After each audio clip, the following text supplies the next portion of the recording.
सबका स्वागत है शैडो रकेश एक्सप्लेनर चैनल पर। तो चलो शुरू करते हैं। पिछली जिंदगी में जैंग पिंग एक डेडिकेटेड रेस्क्यू टीम मेंबर था, जिसने एक ट्रैजिक एक्सीडेंट में अपनी जान गंवा दी। उसके आखिरी लम्हे एक असफल रेस्क्यू ऑपरेशन की अराजकता और हड़बड़ी से भरे हुए थे। उसके साथी की चीखें और धातु की चरमराहट अब भी उसकी यादों में जिंदा थीं। लेकिन मौत उसके लिए अंत नहीं थी। मरने के बाद वह एक नए रहस्यमयी दुनिया में ट्रांसमाइग्रेट हो गया। एक ऐसी दुनिया जो म्यूटेटेड बीस्ट्स और अवेकेंड बींग्स से भरी थी, जहां मैजिक और मिस्ट्री रोजमर्रा की जिंदगी का हिस्सा थे। यह नई दुनिया उतनी ही आश्चर्यजनक थी जितनी खतरनाक, और शुरुआत में वह इस असली से लगने वाले माहौल से बेहद घबरा गया। इस नए एनवायरनमेंट में घबराहट के बावजूद जल्द ही उसे एहसास हुआ कि वह भी अवेकन हो चुका है और उसमें एक अद्वितीय शक्ति जागी है, कॉन्ट्रैक्ट जेम बनाने की क्षमता। यह जीएम अगर कोई भी व्यक्ति स्वेच्छा से स्वीकार कर लेता, तो जांग पिंग को उसकी लाइफ, सोल और कॉन्शियसनेस पर पूर्ण नियंत्रण मिल जाता। हालांकि यह शक्ति बेहद शक्तिशाली थी, लेकिन इसके साथ एक बड़ा नुकसान भी जुड़ा था, जो इसकी इफेक्टिवनेस को कम करता था। लेकिन उसके सोचने की कड़ी अचानक टूट गई जब सूजिन ने उसे पुकारा, "तू उस जीम को ऐसे घूरते हुए क्या कर रहा है?" चूंकि वह उसकी चाइल्डहुड फ्रेंड थी, जेंगपिंग ने मौका उठाकर उसके साथ मजाक करने की सोची। वह मुस्कुराते हुए बोला, "अगर तुझे कैंडी चाहिए, तो मैं तुझे ये क्रिस्टल दे सकता हूं।" पर सुजीन उसकी नीयत से अच्छी तरह वाकिफ थी। उसे पता था कि जांगपिंग असल में क्या करने की कोशिश कर रहा है, और कोई भी तरीका अपनाकर वह उसके कंट्रोल में नहीं आने वाली थी, खास तौर पर अपने बचपन के दोस्त के। जाहिर था कि जांगपिंग भी उसके रिएक्शन से पहले ही वाकिफ था, क्योंकि यह बस एक मजाक था। लेकिन इस प्लेफुल इंटरेक्शन ने उसकी शक्ति की सबसे बड़ी कमजोरी को उजागर कर दिया। कॉन्ट्रैक्ट तभी काम करता जब टारगेट पूरी तरह इन्फॉर्म्ड हो और स्वेच्छा से इसे स्वीकार करे। अगर कोई इसे जबरदस्ती खा भी ले, तो उस पर कोई असर नहीं पड़ता। यहां तक कि इस शरीर के असली मालिक ने भी इस कमजोरी के कारण अपनी जान लगभग गंवा दी थी। इस बेकार शक्ति को देखकर गुस्से में आकर जांगपिंग के शरीर के मूल मालिक ने लगभग अपनी जान गंवा दी। लेकिन किस्मत से जांगपिंग ठीक समय पर इस शरीर में ट्रांसमाइग्रेट हो गया। अपनी पिछली जिंदगी की यादों के चलते उसकी मानसिक प्रतिरोधकता मजबूत थी, जिससे उसने हार न मानने का फैसला किया और इस नए जीवन की शक्तियों का पूरा फायदा उठाने की ठानी। इस बीच सूजिन ने देखा कि जांग पिंग का हौसला डगमगाने लगा है। एक सच्चे दोस्त की तरह वह उसे उत्साहित करने के लिए हर संभव तरीका अपनाने लगी, फिजिकली भी। उसने मस्ती में उसके बालों को बिखेरते हुए कहा, "इतनी जल्दी हार मत मान। ये दुनिया बहुत बड़ी है। कोई ना कोई प्राणी तो जरूर मिलेगा जो तेरी कॉन्ट्रैक्ट जीम को स्वीकार करेगा।" लेकिन जियांग पिंग ने उसकी बात को झटके से खारिज कर दिया। वह झुंझलाते हुए बोला, "बोलने के लिए तो तेरे लिए आसान है, लेकिन मेरे अलावा और कौन होगा जो अपनी मर्जी से किसी के कंट्रोल में जाना चाहेगा?" लेकिन जैसे ही यह शब्द उसके मुंह से निकले, अचानक एक ख्याल उसके दिमाग में बिजली की तरह कौंध गया। मैंने कभी इस जीएम को खुद पर ट्राई करने की कोशिश ही नहीं की। वह खुद से ही सवाल करने लगा, "मुझे ये आइडिया पहले क्यों नहीं आया?" फिर एक पागलपन भरा ख्याल आया, "पता तो चले, हो सकता है ये काम कर जाए।" और बिना एक सेकंड गंवाए उसने बोलकर तेजी से वह क्रिस्टल निगल लिया, जैसे फेड्स उसके पीछे पड़े हों और ये आखिरी मौका हो। सुजिन की आंखें फटी की फटी रह गईं। उसने घबराकर सोचा, यह पागल अपनी ही जान लेने वाला है क्या? उसका दिल जोर जोर से धड़कने लगा, यह सोचकर कि अब आगे क्या होने वाला है। लेकिन अगले ही पल उसकी आंखों के सामने कुछ असाधारण हुआ। जियांगपिंग के चारों तरफ एक रहस्यमयी हरी आभा फैलने लगी, जो तेजी से स्पंदित हो रही थी। यह ऊर्जा इतनी शक्तिशाली थी कि उसके चारों ओर एक दिव्य चमक उठने लगी, जो हवा में नृत्य कर रही हो। हरी आभा धीरे धीरे गायब होने लगी, और जैसे ही यह घुली, सूजिन याओ की आंखों में आंसू भर आए। वह भागकर जेंगपिंग के पास पहुंची, उसकी हालत देखने के लिए। "तू ठीक है ना?" उसने घबरा कर पूछा। जेंगपिंग ने हल्की मुस्कान के साथ उसे आश्वस्त किया कि वह ठीक है। यह सुनकर सुजिन ने राहत की गहरी सांस ली, लेकिन फिर गुस्से में बोली, "आइंदा मुझे इस तरह मत डराना।" फिर उसने आसमान की तरफ देखा। अंधेरा छाने लगा था। "काफी देर हो गई, मुझे अब हॉस्टल लौटना होगा।" जाने से पहले उसने बताया कि सुबह उसे पेट्रोल टीम को रिपोर्ट करना है, और इसलिए जांगपिंग को उसका इंतजार करने की जरूरत नहीं। जांगपिंग ने मुस्कुराते हुए उसकी बात सुनी। लेकिन उसके चेहरे पर हल्का सा दर्द भी झलक उठा। ये बात स्पष्ट थी, सुजिन याओ अब अपने सपने के करीब थी। उसने सभी किताबों का ज्ञान प्राप्त कर लिया था और अब वह असल युद्ध के लिए तैयार थी। पेट्रोल टीम में शामिल होकर अपने होमलैंड की रक्षा करना हमेशा उसका सपना रहा था और अब वह इसे पूरा करने जा रही थी। जांग पिंग को उस पर गर्व था, लेकिन साथ ही एक अजीब सा खालीपन भी महसूस हो रहा था। अब हम शायद कम ही मिल पाएंगे। पेट्रोल टीम की कठिन ट्रेनिंग और खतरनाक मिशन का मतलब था कि उनके रास्ते बहुत कम टकराएंगे। सुजिन को भी यह एहसास था, इसलिए वह मुड़ी, हल्की मुस्कान के साथ बोली, दुखी मत हो, जब तू और मजबूत हो जाएगा तब हम साथ काम कर सकते हैं। जांग पिंग ने हंसते हुए उसकी बात को टालने की कोशिश की। हाँ, वो दिन आएगा भी या नहीं, कौन जाने। उसकी बेकार सी शक्ति के कारण एकेडमी ने उसे एक किसान बना दिया था। वह हंसी में ही कह बैठा, शायद अब गांव जाकर खेती बाड़ी ही करनी पड़े। लेकिन अंदर ही अंदर वह जानता था, अब सुजिन से मिलने के मौके बहुत कम होंगे। भले ही यह शरीर सुजिन का बचपन का दोस्त था, लेकिन जांग पिंग के लिए वह अब तक की पहली और इकलौती दोस्त थी। वह उसे इतनी आसानी से खोना नहीं चाहता था। उसने सोचा कि शायद एक आखिरी बार उसे गले लगा ले, लेकिन इससे पहले कि वह खुद कुछ कर पाता, हरी आभा अचानक फिर से प्रकट हुई और उसका शरीर अपने आप सुजिन याओ को गले लगा बैठा। अ, हुआ क्या? दोनों स्तब्ध रह गए। यह अप्रत्याशित गले में ऐसा एहसास था जो शब्दों से बयान नहीं किया जा सकता था। सुजिन याओ हक्का बक्का रह गई। कुछ सेकंड के लिए वह कुछ कह ही नहीं पाई। उसकी धड़कनें तेज हो गईं और फिर वह झट से पीछे हट गई, चेहरा लाल होते हुए। बेवकूफ! वह तेजी से भाग गई, लेकिन जाने से पहले जैंगपिंग ने पीछे से पुकारा, अपना ख्याल रखना। सुजिन ने पीछे मुड़कर देखा और चमकती आंखों से मुस्कुराते हुए जवाब दिया, तू भी। और फिर वह अंधेरे में ओझल हो गई। जांगपिंग वहीं खड़ा रह गया, आसमान की तरफ देखते हुए। शायद ये पल मैं जिंदगी भर याद रखूंगा। अब वह अकेला था, सोच रहा था कि उसके साथ अभी अभी क्या हुआ। मेरे शरीर ने खुद ही उसे गले कैसे लगा लिया। इस विचार ने उसे सोचने पर मजबूर कर दिया कि क्या उसने अनजाने में खुद को कमांड दिया था या फिर यह बस एक संयोग था। ये सवाल उसके दिमाग में गूंजते रहे, उसे कंपेल करते हुए कि वह अपने खुद के शरीर पर कंट्रोल की हद को समझे। सच्चाई का पता लगाने के लिए जांग पिंग ने एक सिक्लूडेड जगह ढूंढी ताकि वह एक्सपेरिमेंट कर सके। वहां पहुंचते ही उसने तेजी से खुद को अलग अलग एक्शंस परफॉर्म करने के लिए कमांड देना शुरू किया। उसने सिंपल टास्क से शुरुआत की, जैसे अपना हाथ उठाना या मुट्ठी बांधना, और फिर धीरे धीरे कॉम्प्लेक्स मूवमेंट्स की ओर बढ़ा, जैसे एक्रोबैटिक फ्लिप्स और इंट्रिकेट मार्शल आर्ट्स स्टैंसेस। कई प्रैक्टिस सेशंस के बाद वह एग्जॉस्शन से जमीन पर औंधे मुंह गिर पड़ा। उसका पूरा शरीर पसीने से भीग चुका था। थकान के बावजूद उसने एक महत्वपूर्ण डिस्कवरी की, वह अपने शरीर को लगभग कोई भी एक्शन परफॉर्म करवाने में सक्षम था, बशर्ते वह किसी नॉर्मल ह्यूमन की कैपेबिलिटीज के भीतर हो। हालांकि उड़ने या किसी दूसरी स्पीशीज में ट्रांसफॉर्म होने जैसी चीजें उसकी रीच से बाहर थीं। इसके अलावा जेंग पिंग ने यह भी महसूस किया, उसका बॉडी मेमोरी के आधार पर एक्शंस को इमिटेट कर सकता था, यहां तक कि वे भी जिन्हें उसने पहले कभी प्रैक्टिस नहीं किया था। इसका मतलब यह था कि थियोरेटिकली वह विभिन्न मार्शल आर्ट्स को एफर्टलेसली मास्टर कर सकता था, बशर्ते उसकी फिजिकल एबिलिटीज आवश्यक स्टैंडर्ड्स को पूरा करती हों। इस नई पोटेंशियल ने उसे अपने फिजिकल फिटनेस को सुधारने के लिए डिटर्मिनेशन से भर दिया, क्योंकि वह जानता था कि ऐसा करने से वह और स्ट्रांगर होगा। लेकिन इन सब के बावजूद अभी भी एक क्वेश्चन था जिसका उत्तर दिया जाना बाकी था। जांग पिंग ने इसे और टेस्ट करने का फैसला किया और अपने बॉडी को एक स्पेसिफिक कमांड दिया। अगली सुबह जब उसने आईज ओपन की, तो वह पूरी तरह से डिसोरिएंटेड था और यह सोचकर कंफ्यूज था कि वह कहां है।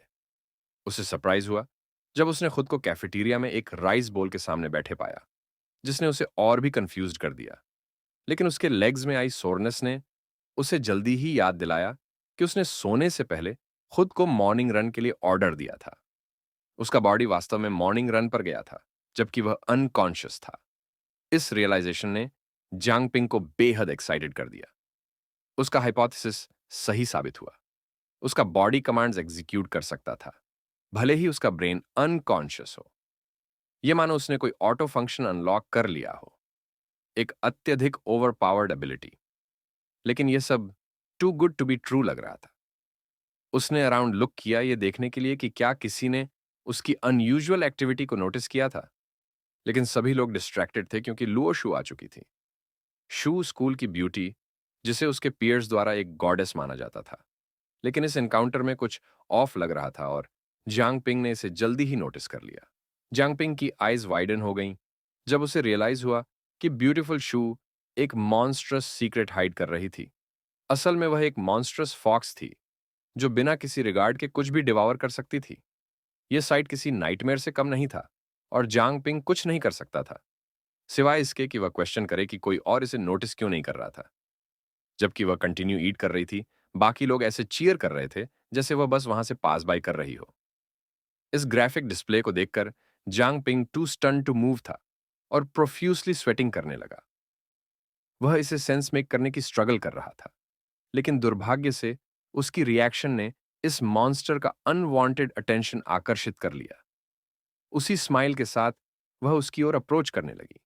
उसकी वॉइस और कंसर्न बिल्कुल शू की तरह परफेक्टली आइडेंटिकल थे, लेकिन इसके बावजूद जेंगपिंग इस इल्यूजन के थ्रू सी सकता था, जिससे उसकी सिचुएशन और भी वर्स हो गई। लेकिन फॉर्चुनेटली एक ट्रांसमिग्रेटर होने के नाते, जिसने 2 life times worth of wisdom experience किया था, वह जानता था कि डेंजर फेस करते समय स्टे काल्म करना कितना इंपॉर्टेंट है।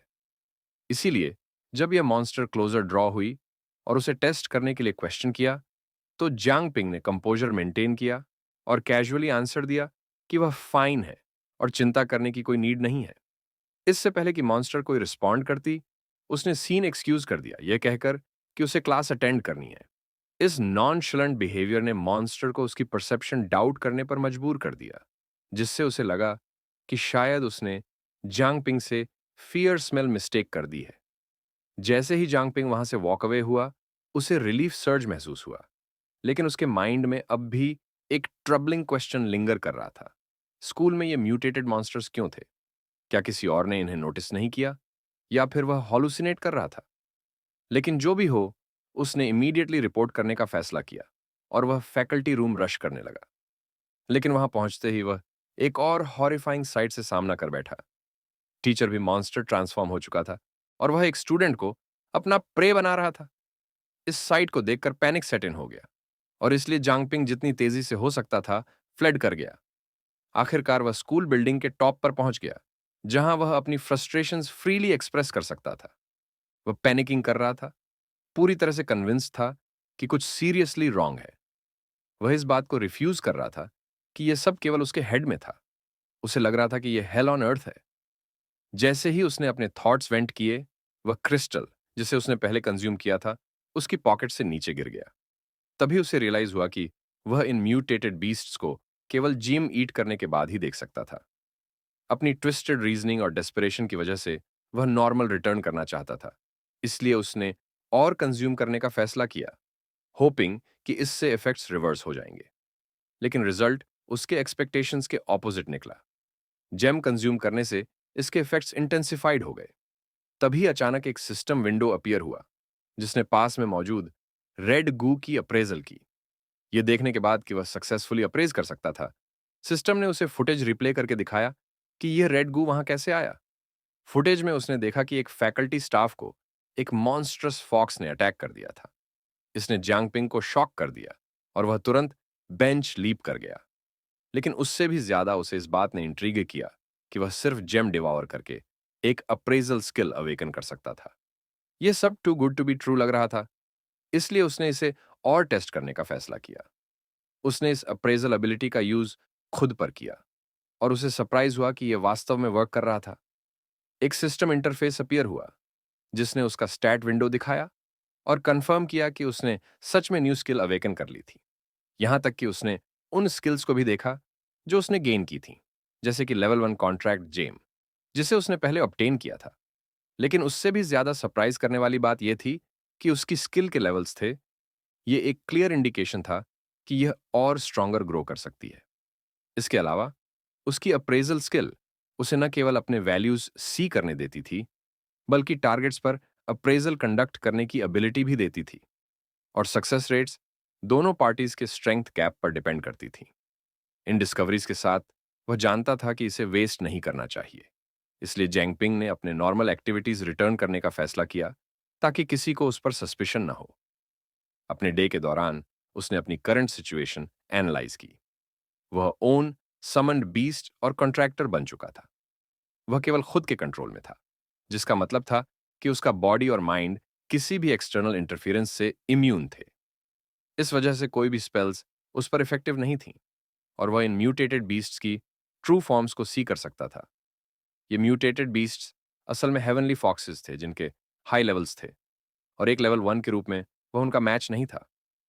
इन बीस्ट्स के पास कॉग्निटिव डिस्टॉर्शन स्किल था, जिससे वे ओपनली ईट पीपल कर सकते थे, लेकिन दूसरों को यह सिर्फ टू स्टूडेंट्स चैटिंग जैसा ही अपीयर होता था। जब उसने मेंटल कंट्रोल टाइप एबिलिटीज के बारे में थिंक किया तो उसे सूजिंग की एबिलिटी याद आई, जो मेंटल टाइप थी। उसे लगा कि शायद वह हेल्प कर सकती है, जिससे उसे स्माइल आ गई। किसी का सपोर्ट होना उसकी सिचुएशन लाइटन कर सकता था। इसीलिए उसने आफ्टर स्कूल सीक आउट करने का डिसाइड किया। जैसे ही क्लासेस एंडेड, वह हरीड होकर सुजिंग को फाइंड करने गया, ईगर था कि वह अपनी डिस्कवरीज शेयर कर सके और उसकी असिस्टेंस सीक कर सके। लेकिन जैसे ही वह पर्ल सिटी स्ट्रीट्स वॉक कर रहा था, उसे रियलाइज हुआ कि यह सिचुएशन उससे भी ज्यादा ग्रेव थी जितना उसने इनिशियली थॉट था। ये मॉन्स्ट्रस फॉक्सेस केवल स्कूल कन्फाइंड नहीं थे, वे आउटसाइड फ्रीली रोम कर रहे थे। यह थॉट कि ये क्रीचर्स एवरीवेयर लर्किंग कर रहे थे उसे हॉन्ट करने लगा। अब वह पेट्रोल टीम हेडक्वार्टर्स रश करने लगा, डेस्परेट फॉर आंसर्स। वहां पहुंचकर उसने देखा, जैसे ही जियांगपिंग ने पेट्रोल टीम हेडक्वार्टर्स के पास कदम रखा, वह एक इम्पोजिंग स्ट्रक्चर के सामने खड़ा था, अथॉरिटी और प्रोटेक्शन का एक सिंबल। इसकी ग्रैंडियर ने उसके बढ़ते ड्रेड के बीच एक फ्लिकर ऑफ होप जगाया। वह तुरंत एंटर हुआ और उसे एक ब्यूटीफुल रिसेप्शनिस्ट ने वार्म स्माइल के साथ ग्रीट किया, जो उसकी सर्विस के लिए तैयार थी। उसने सूजिन याओ से मिलने की रिक्वेस्ट की, जिसने संभवतः उसी दिन चेक इन किया था। रिसेप्शनिस्ट हेल्पफुल थी, लेकिन उसकी स्वीट स्माइल के बावजूद जियांग पिंग उसकी ट्रू नेचर को सी थ्रू कर सकता था। वह एक डिस्गस्टिंग एआर थी, जिसने अपने विक्टिम्स स्किन से बना एक ड्रेडफुल मास्क पहन रखा था, जिसे वह इम्पर्सनेट करना चाहती थी। उसकी हैरोइंग लार्ज बॉडी, जो जांग पिंग के ऊपर टावर कर रही थी, पूरी तरह से अननेचुरल थी। वह undoubtedly one of the monstrous foxes थी, लेकिन जैंग पिंग कुछ से नहीं कर सकता था, रिएक्ट नहीं कर सकता था, नथिंग डू नहीं कर सकता था। यह सब मेंटली टैक्सिंग था। उसने पहले सीट टेक किया और इस हॉरिफाइंग रियलाइजेशन को प्रोसेस करने की ट्राई की। पेट्रोल टीम भी इन्फिल्ट्रेटेड हो चुकी थी। इसका मतलब था कि हाई लेवल अवेकेंड भी फॉक्सेस इल्यूजन्स को सी थ्रू नहीं कर सकते थे। यह एक डीपली अलार्मिंग बात थी, लेकिन इसके बावजूद उसका रिजॉल्व सुजिन याओ फाइंड करने के लिए और भी स्ट्रेंथन हो गया। वह क्लिंग कर रहा था कि शायद वह अभी भी इस करप्शन अनटच्ड थी। थैंकफुली उसे ज्यादा वेट नहीं करना पड़ा, क्योंकि सुजिन याओ वहां अपीयर हुई और तेजी से उसकी ओर अप्रोच की। उसने तुरंत क्वेश्चन किया कि सडन विजिट का कारण क्या था। जैंग पिंग ने खड़े होकर उसे ग्रीट किया, लेकिन उसने रिवील नहीं किया कि उसने क्या लर्न किया था। उसने बस ये से किया कि वह वरीड था कि वह अपनी न्यू रोल में अडेप्ट कर पा रही है या नहीं। सुजिन याओ ने उसे अश्योर किया कि वह फाइन है और अपने टीम इंट्रोड्यूस किए, ये कहते हुए कि वे उसकी गुड केयर टेक कर रहे हैं। यह सब कंफर्टिंग होना चाहिए था, लेकिन जांग पिंग्स आईज उसकी ट्रू इमोशंस को बिट्रे कर रहे थे। उसकी आईज में प्रोफाउंड सैडनेस थी। सुजिन याओ ने इसे मिस इंटरप्रेट कर लिया, उसे जेलसी या फियर ऑफ बीइंग फॉरगॉटन के रूप में परसीव किया। उसने जल्दी से उसे एड्रेस किया, ये प्रॉमिस करते हुए कि उसे वरी करने की कोई नीड नहीं थी। उसने वाव किया कि वह वर्क हार्ड करेगी और म्यूटेटेड बीस्ट्स फाइट करने के लिए और फ्यूचर में अपने पेरेंट्स अवेंज करने के लिए स्ट्रांग बिकम होगी। अगर जांग पिंग सच में उसे मिस करता था, तो वह उसे पेट्रोल टीम रिकमेंड कर सकती थी, क्योंकि अभी टीम शॉर्ट ऑन पीपल थी, इसलिए उसमें ज्वाइन करना इजी होता। लेकिन जांग पिंग बेटर न्यू, उसकी पावर्स चाहे यूनिक थीं, लेकिन वे कॉम्बैट के लिए इल सूटेड थीं। उसने जेंटली रिफ्यूज किया और उसका ऑफर थैंक किया। यह सी करते हुए कि वह वेल अडेप्ट हो रही थी, जांग पिंग ने उसे और बॉदर नॉट करने का डिसाइड किया। उसने वेव किया और एक स्माइल के साथ लीव कर दिया, लेकिन उस स्माइल के पीछे एगनी, डिस्पेयर एंड रिग्रेट छुपा था। वह सुजिन याओ, जिसे वह न्यू करता था, अब नो मोर थी। उसे रिप्लेस कर दिया गया था दैट डैम डेविल फॉक्स से। सबसे ब्रूटल पार्ट यह था कि वह रिएक्ट नॉट लेट कर सकता था। फियर था कि उसकी कवर ब्लो ना हो जाए। एज जैंग पिंग लेफ्ट, उसका माइंड रेस कर रहा था, एंगर और डिसबिलीव से भरा हुआ। उसने मटर किया, आस्किंग कि ये काइंड ऑफ जोक क्या था। डिडंट दे से कि patrol team Pearl City strongest थी? फिर वे कंप्लीटली अनाहिलेट कैसे हो गए? इवन सुजिनियाओ केवल टुडे गेम थी, फिर भी वह ऑलरेडी टेकन अवे जा चुकी थी। वह ओनली पर्सन जो इस अननोन वर्ल्ड में उसके लिए मीनिंग रखती थी, गॉन थी, इंस्टेंटली स्ट्रिप्ड अवे, बिना किसी वे टू सेव। बस रिवेंज ही उसका ओनली ऑप्शन था। ये क्वेश्चंस फिल कर रहे थे उसका माइंड, लेकिन किसी ने आंसर नहीं दिया।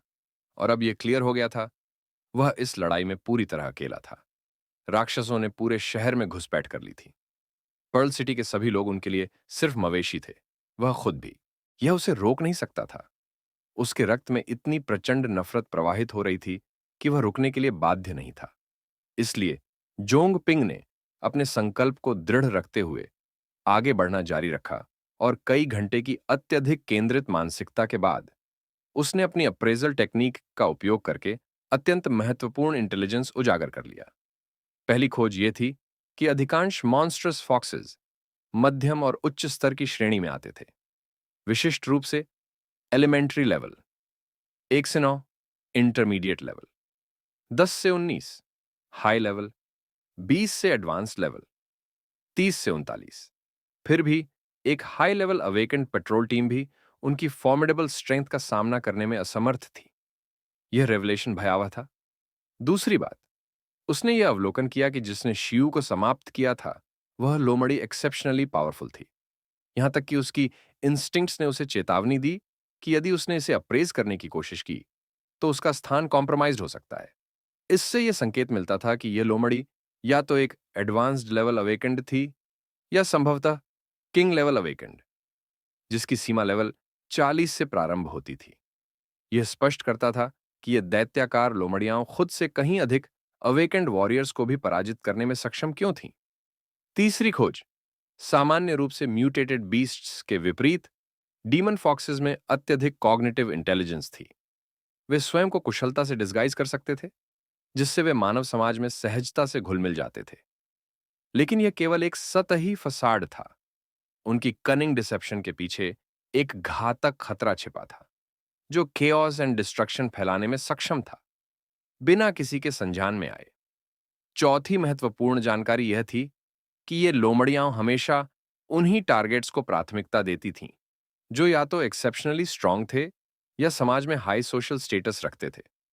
शेष व्यक्तियों को वे केवल बैकअप फूड सोर्स के रूप में उपयोग में लाती थीं। यही कारण था कि एक डीमन फॉक्स से सीधे संघर्ष करना निश्चित मृत्यु के समान था। यह जानकारी भयावह थी, किंतु आवश्यक भी, जिससे जोंगपिंग अपनी रणनीति तय कर सके। इतना कुछ जानने के बावजूद जोंगपिंग निश्चल खड़ा नहीं रह सकता था और निर्दोष नागरिकों की मृत्यु को नहीं देख सकता था, विशेष रूप से जब उसने सुजिन के भयानक ट्रांसफॉर्मेशन को अपनी आंखों से देखा था। उसकी स्मृति ने जोंगपिंग की रिजॉल्व को और भी अधिक रीइंफोर्स किया। अब उसे केवल अपने लिए नहीं, बल्कि पर्ल सिटी के सभी लोगों की रक्षा के लिए और अधिक पावरफुल बनना था। अ वीक लेटर, 3 बजे सुबह जोंगपिंग पहले से ही जाग चुका था। उसके शरीर ने कठोर ट्रेनिंग स्केड्यूल को आत्मसात कर लिया था, जिससे उसे अब कम विश्राम की आवश्यकता थी। पिछले कुछ दिनों में उसने अपने लेवल को एक बार बढ़ाने में सफलता प्राप्त की थी। न केवल उसने अपनी फिजिकल ट्रेनिंग में अत्यधिक मेहनत की थी, बल्कि वह प्रतिदिन जीम्स उत्पन्न और कंज्यूम भी कर रहा था, यह आशा करते हुए कि वह एक नया एबिलिटी और टैलेंट प्राप्त करेगा।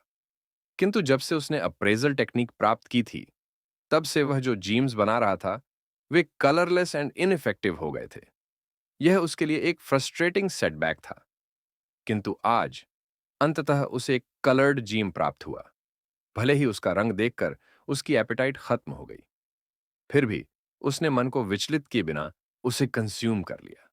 सडनली उसने अपने भीतर एक मैसिव ऑरा सर्ज महसूस की, जो यह संकेत दे रही थी कि उसने एक और न्यू स्किल प्राप्त कर लिया था। उसने शीघ्रता से अपनी स्टेटस विंडो खोली और पाया कि यह एक नया पैसिव टैलेंट था, नाइट वॉकर।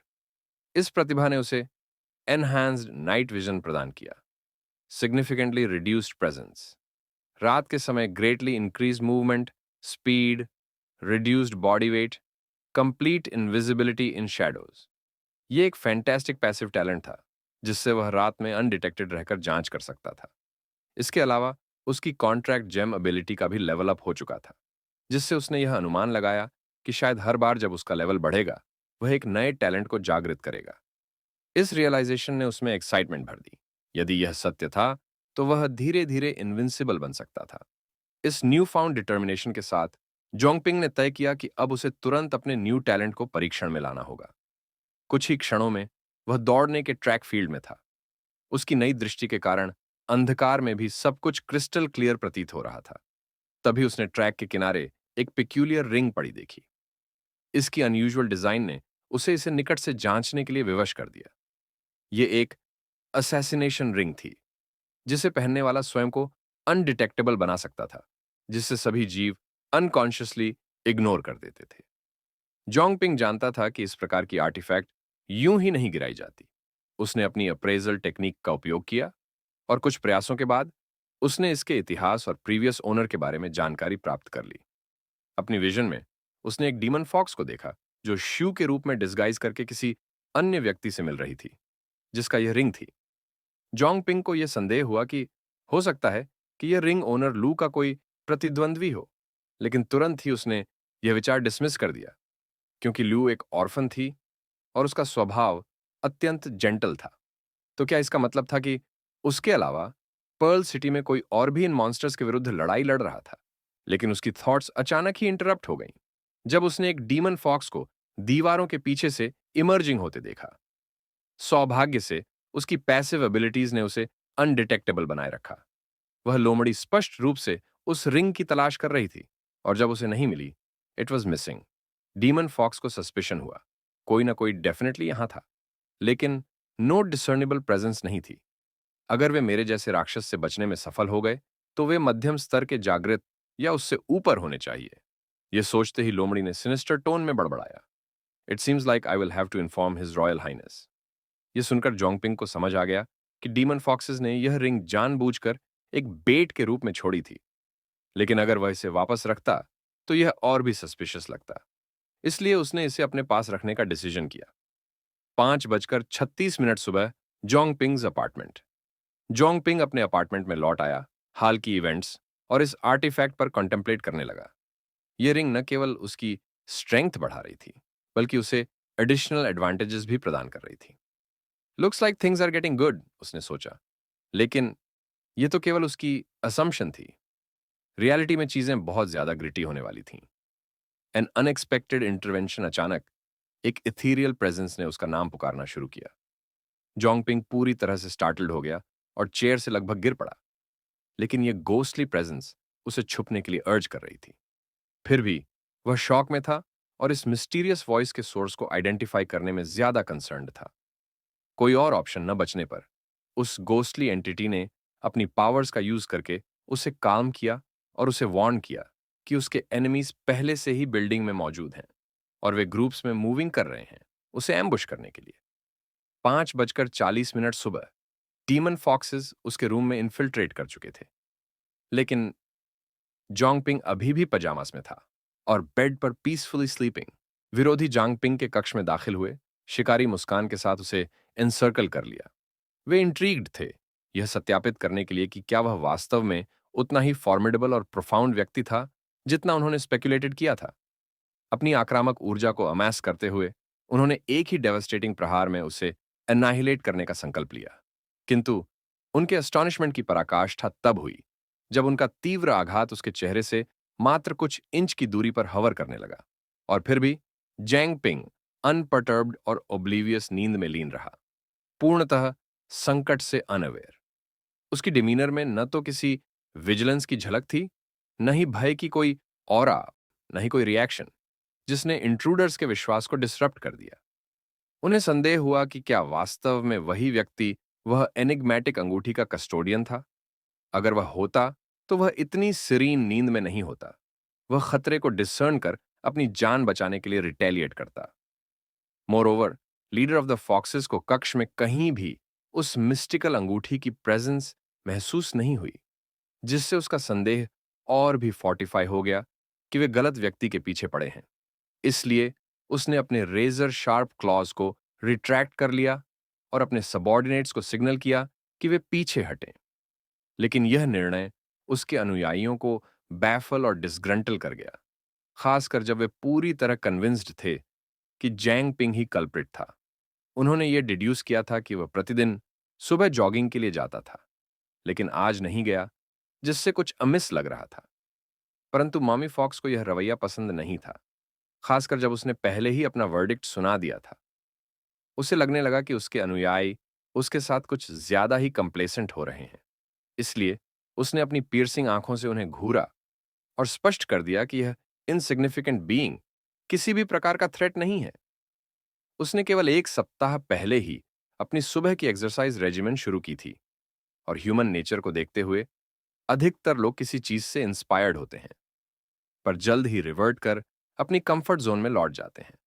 ये केवल इनसब्सटेंशियल वेस्ट है, और हम ऐसे ट्रिवियल बीइंग्स पर रिसोर्सेज व्यर्थ नहीं करते ने, उसने कहा। और यदि किसी ने मेरे जजमेंट पर दोबारा क्वेश्चन उठाने की ऑडेसिटी दिखाई, तो मैं उसे अपनी नेक्स्ट मील बना दूंगी। उसका ऑमिनस थ्रेट हवा में तैरने लगा, और उसके सबॉर्डिनेट्स तुरंत बाव डाउन कर गए, वचन देते हुए कि वे दोबारा उसकी अथॉरिटी को डिफाई नहीं करेंगे। जैसे ही फॉक्सेस पीछे हटे, जैंग पिंग धीरे धीरे रिगेन कॉन्शियसनेस करने लगा। उसे महसूस हुआ कि कक्ष अब उनके ऑप्रेसिव प्रेजेंस से मुक्त हो चुका था।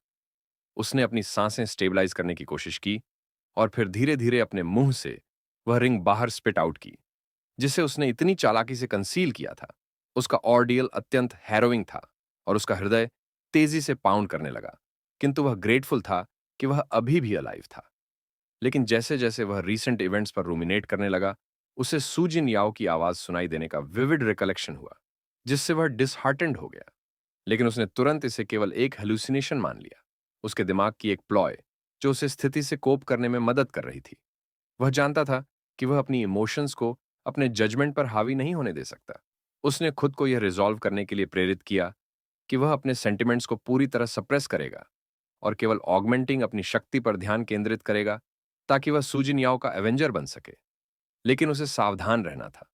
वह अपनी ट्रेनिंग को लेकर अधिक डिस्क्रीट रहेगा, ताकि वह मॉन्स्ट्रस फॉक्सेस के संदेह को अराउज न करे। इसलिए वह अपनी डेली रूटीन को पहले की तरह एडहियर करेगा, और उसने बिल्कुल वैसा ही किया। उसने ऐसे नॉनशलेंट डिमीनर अपनाया जैसे कुछ हुआ ही नहीं, और सीधा कैफेटेरिया में नाश्ते के लिए चला गया। वहीं उसने एक स्टार्टलिंग रूमर सुना। पेट्रोल टीम ने विद्यालय के पास एक म्यूटिलेटेड कॉर्प्स पाया था। वह शव किसी का था, लेकिन सबसे अलार्मिंग बात यह थी कि वह क्लीनली सिवियर्ड था, मानो किसी प्रीटरनेचुरल फोर्स ने उसे 2 भागों में क्लीव कर दिया हो। कुख्यात black death star, Pearl City का सबसे ड्रेडेड असैसिन, जिसने एक बार पूर्व सिटी लॉर्ड को गंभीर रूप से घायल कर दिया था। यह समाचार सुनकर जैंग पिंग इंट्रीग्ड हो गया। उसने स्पेक्युलेट किया कि सफेद वस्त्रधारी व्यक्ति, अंगूठी का स्वामी, संभवतः वही ब्लैक डेथ स्टार था।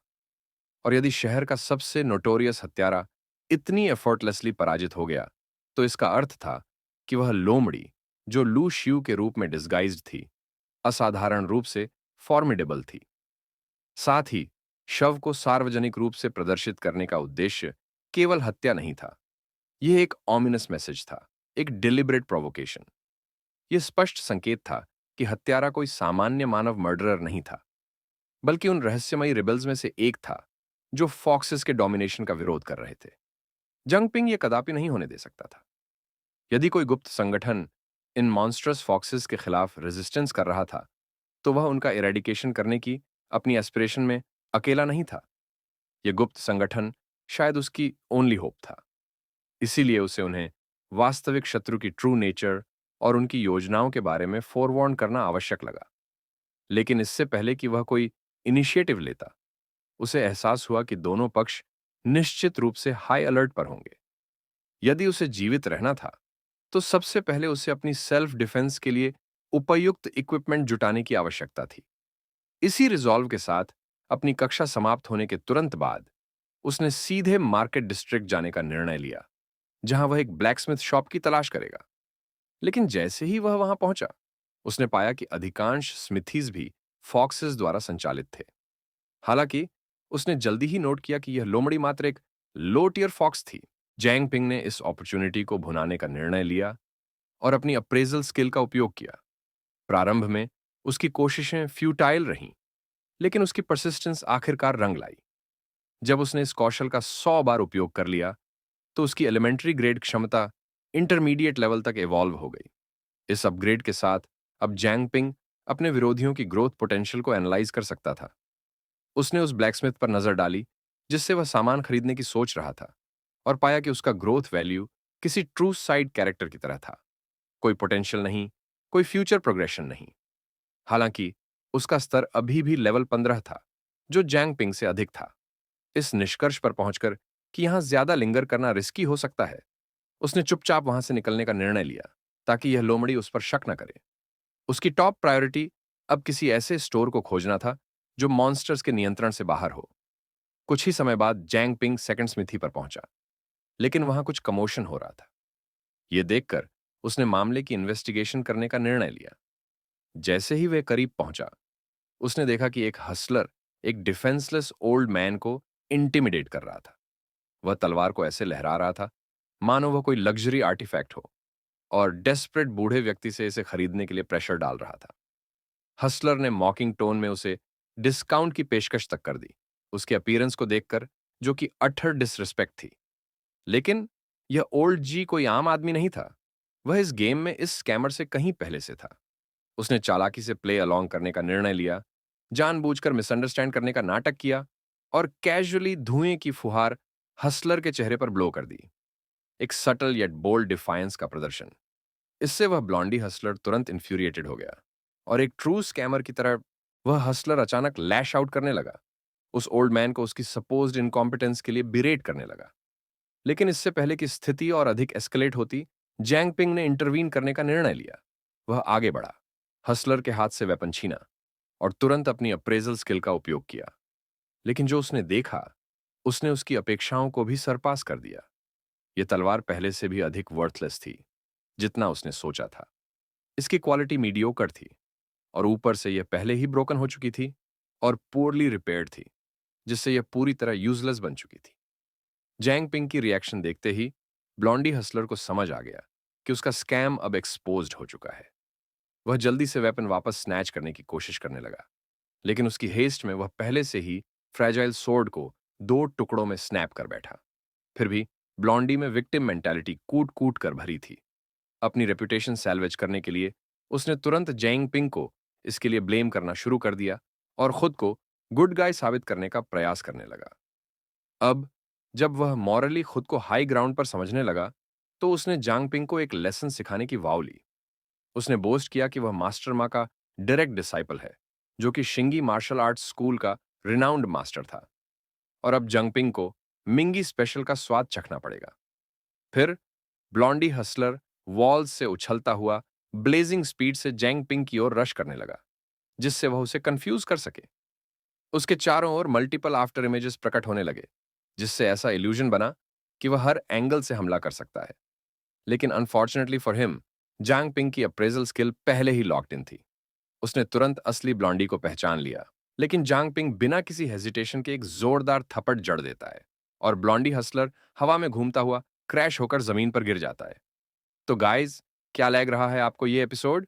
कमेंट करके जरूर बताना, और प्लीज वीडियो को एक लाइक जरूर दो, क्योंकि इससे मुझे मोटिवेशन मिलता है और भी अमेजिंग वीडियोस बनाने के लिए। तो बाय बाय, मिलते हैं नेक्स्ट एपिसोड में।